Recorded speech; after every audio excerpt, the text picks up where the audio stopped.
Welcome to the Fox 17 Skywatch Severe Weather Special. I'm Chief Meteorologist Katie Morgan. And I'm meteorologist Barack Shapiro. And I'm meteorologist Craig Edwards. You know, Middle Tennessee is no stranger to severe weather. In fact, the 2014 season got off to an abrupt start this week. That's why it's so important to have the knowledge and information you need to keep your family safe when severe weather strikes. Now, in the next 30 minutes, we'll discuss the 2014 severe weather season in Middle Tennessee and Southern Kentucky. We'll show you where we stack up compared to years past and how the rest of the season is shaping up as well. We'll break down the severe weather threats that impact our area and explain the best ways to keep your family safe when severe weather turns dangerous. But first tonight, we want to begin with a look back at the deadly string of storms that happened earlier this week. More than 24 people were killed during the severe weather that hit the Midwest and Southeast states on back-to-back days. 2 of those deaths happened right here in Tennessee. Let's review what happened. Mother Nature's fury, captured on camera. This is the massive tornado which ripped through Arkansas Sunday. The half-mile wide tornado churned for 80 miles, staying on ground for much of that journey. The lights flickered, and next thing we knew, we heard a bunch of hollering going on outside, and walked outside and there were trees down and the houses across the street were gone. Damage here is significant. The storm ripped off storefronts, tipped over trucks, and destroyed homes. Arkansas was not the only state hit hard. Another deadly tornado hit Oklahoma, causing devastation there before moving into Kansas. I felt the house shake a little bit and I heard, wind like you would not believe. President Obama spoke about the storms while in the Philippines, saying federal resources will be available. I want everybody to know that your country will be there to help you recover and rebuild as long as it takes. On Monday, the tornadoes took aim at Tennessee and Mississippi. In Louisville, Mississippi, the area looked like a war zone. We were stuck and they finally came and somebody got us out. My neighbor got us out. One couple rode out the storm in a nearby hospital emergency room. They told us to shut the door and get down. So I shut the door and get down and laid against the door, and she laid against the wall, and it started shaking. All the windows came out, broke all the windows. A tornado also inflicted significant damage on homes and businesses in Tupelo. One of my neighbors had a tree ripped out of the ground, and it went through her house like a missile. In the town of Kimberly, just north of Birmingham, a church and the local fire department suffered severe damage. Residents have a monumental task before them, rebuilding homes, businesses, and churches. But that won't stop Pastor Benjamin Pittman. We will rise again, we will build again, because God is on our side. Here in Tennessee, Lincoln County took a direct and deadly hit. The most scariest thing I believe I've ever been through in my entire life. Dane Grissom points out the small space under his porch where he hid and prayed as the tornado passed over. Yeah, I just asked the good Lord not to take my house and let me live one more day, and I'm standing here.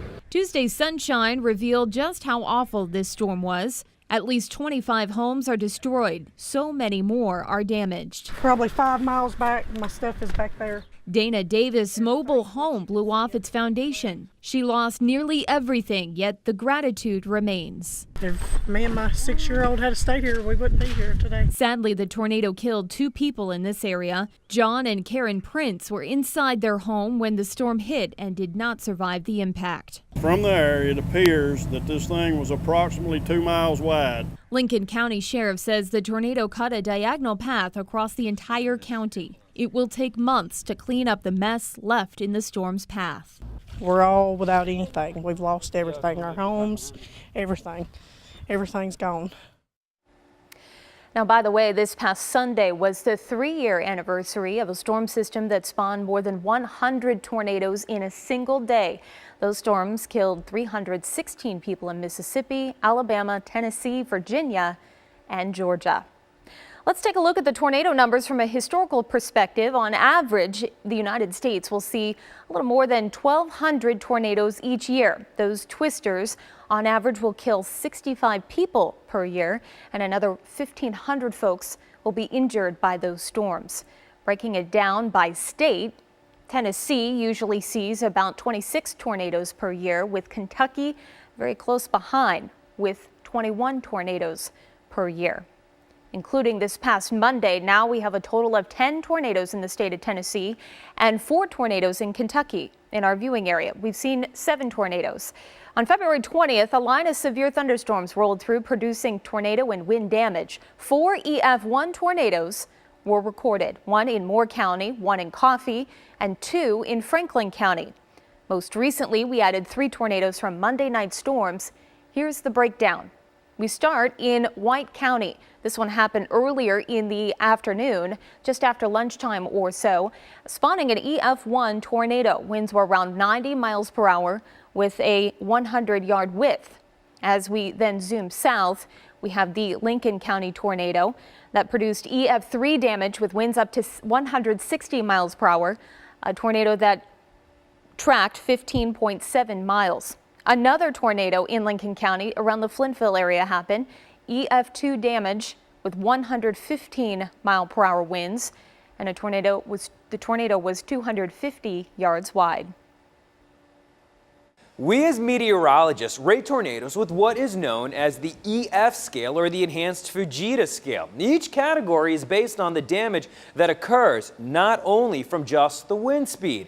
First up is the EF0 tornado. This tornado, it packs wind between 65 and 85 miles an hour and is the weakest of all tornadoes, but it can still do some minor damage to trees and also mobile homes. Okay, so next up is an EF1 tornado. Let's check out the stats on this one. This tornado has wind between 86 and 110 miles an hour. This one can cause moderate damage, especially to rooftops. Trees will be toppled and mobile homes can be overturned. It's why we always say find a sturdy structure to be in under a tornado warning. Okay, now next up is an EF2 tornado. This one is much stronger, and this tornado has wind between 111 and 135 miles an hour, and this tornado can cause considerable damage, blowing rooftops completely off, as well as constructed homes. They are damaged as well. Okay, well, the next one is an EF3 tornado, and this one's very strong with dangerous wind. All right, let's check out the stats on this one. The wind is between 136 and 165 miles an hour. That is similar to a Category 4 hurricane. Okay, this one will cause severe damage. 2-story homes can be ripped apart. Large buildings like shopping malls, they can also be damaged as well. Okay, well, the final 2 rankings are very rare, but both of them have happened actually here in Middle Tennessee. Take a look at the damage in this video of the 1997 EF4 from Murfreesboro tornado. This tornado damaged pretty much everything it touched. That includes well-built brick homes that were leveled to the ground. Check out the stats on this one. The wind can range between 166 to a whopping 200 miles an hour and causes incredible damage. In fact, big homes, they are flattened, and the wind is so strong that a tornado can pick up a car and throw it like a toy. Okay, well, the final category is an EF5 and is the most dangerous. In fact, check out how strong this category is in these 2 pictures I put together for you. This car was picked up and wrapped around a tree. Okay, in this picture, the sad part is you can see an entire community just leveled to the ground. Okay, this one, the stats on it, the wind has 200 miles per hour or greater than that. In fact, the strongest wind ever associated with the Category EF5 tornado was 318 miles an hour.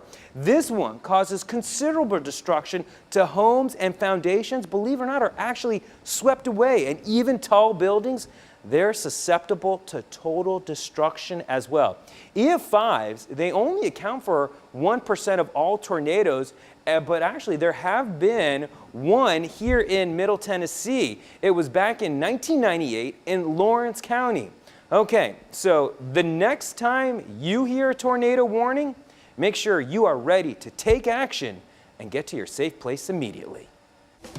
Thanks very much, Barack. Well, when a tornado is approaching, you may only have seconds to get into a safe place. Up next, Barack shows us what your best bet is if you're indoors. and what you should do if you're outdoors when the storm hits. But first, do you know the answer to this weather trivia question? Opening windows will equalize pressure and save a house from being destroyed. Think about it. We'll have the answer when we return. Welcome back to the Fox 17 Skywatch Severe Weather Special. Here was our question before we hit the break. And the answer is, of course, false. Opening windows will do no benefit to your home. In fact, it'll only allow more debris to come through those windows, so best to take shelter immediately. Well, when it comes to surviving a storm like a tornado, having a safety plan is key. There are some simple things that you can do to decrease your chances of getting injured. Barack Shapiro shows us what those are. Let's say you're at home, you're engrossed in a really great book, when the next thing you know, you hear a tornado siren. Then you get a text alert from the Fox 17 crew saying, hey, there's a tornado warning. So the first thing I'm going to do, turn on the TV, see what's coming my way, and there you see a powerful line of storms headed toward me. So now what I'm going to do is I'm going to get to the safe place. Where might that be? Well, let me show you. Follow me. So a good spot to be inside your home is a closet. And the reason why a closet is a good spot to be is because you have walls on one side, walls on another side, a wall behind you. You close the door and you're completely protected, no windows around. Now, in order to take it a step further, here are some things you might want to have inside that closet. A helmet. Now, it may seem a little extreme, but it's good protection for your head. Another thing you may want to have around is a coat, because a coat is also added protection in the event that your home does get hit and things start falling. You could even take it a step further and even have a blanket. Now, one of the things that most of us do in our homes, we walk around in socks. So if your home is hit, there are boards with nails. Have a raggedy pair of shoes inside that closet, so if you have to walk around, your feet are protected. Another good spot to be in, which may even be better than a closet, is a bathroom, especially when it's in the interior portions of your home. You might be saying, well, why is that such a good idea? Well, you have pipes within the walls, and again, that's added support. In fact, take a look at this animation here. You can see as we dissect the house, you can see as we look down into the bathroom, you've got pipes feeding the toilet, the bathtub, and also the sink. Again, those pipes are what reinforce the walls, making them stronger, again, putting you in a better spot to be in the event that your home is hit by a tornado. Hey, you're driving around and you see a tornado, so you think, hey, here's a bridge, it's a good spot to be in, so I'm going to run under the bridge. I think it'll protect me in the event that this tornado comes right over me. However, this is actually a really bad spot to be in, because what happens under a bridge, the wind accelerates and you have nothing to hold on to. It's going to push you right out from under it. You're driving around and you see a tornado coming directly at you. You look around, there are no safe, sturdy structures around. So the next best thing that you can do, and it may sound a little crazy, is find a ditch like this one right here. What you want to do is when you find that ditch, you want to get as low as you can, lay down as far as you can. And the reason why you want to do that is because the lower you are to the ground, the weaker that wind is. The higher up you go, the faster that wind blows. Most often, people who get affected by tornadoes who are out and about is because of that debris hitting them from that wind. So the lower you are to the ground, the better your chances of not getting hit by that debris. Well, in case of a tornado or emergency, a backpack ready to go, packed with those essential items, is a great thing to have ready for your family. You place it in that interior closet, your safe place, or in the basement, and it's there ready to go. You don't even have to think about it. It'll take 10 minutes to put together. Here are some of the items that I've put in my safety bag here. We've got everything from a first aid kit, which has bandages, gauze, even Neosporin. We have bottles of water inside the backpack. A knife is always a good thing to have on hand.